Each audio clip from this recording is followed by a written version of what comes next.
দক্ষিণ ভারতের কিংবদন্তি অভিনেতা কমল হাসান।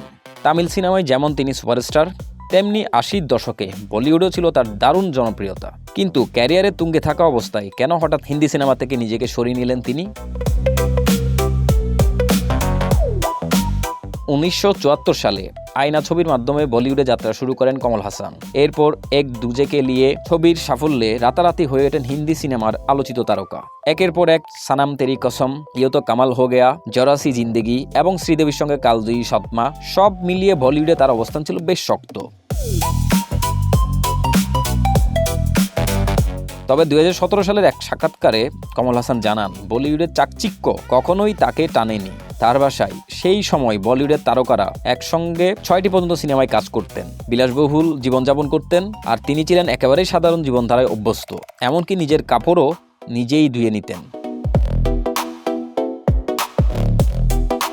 তবে শুধু জীবনযাত্রার পার্থক্য নয়, বলিউড ত্যাগ করার আরও একটি বড় কারণ ছিল বলে জানান এই অভিনেতা। কমল হাসানের দাবি, সেই সময় মুম্বাইয়ের চলচ্চিত্র অঙ্গনে আন্ডারওয়ার্ল্ড ও কালো টাকার প্রভাব ছিল প্রকট। তিনি স্পষ্টতই জানিয়েছিলেন, কালো টাকার সঙ্গে কোনো ধরনের সম্পর্ক তিনি রাখতে চাননি।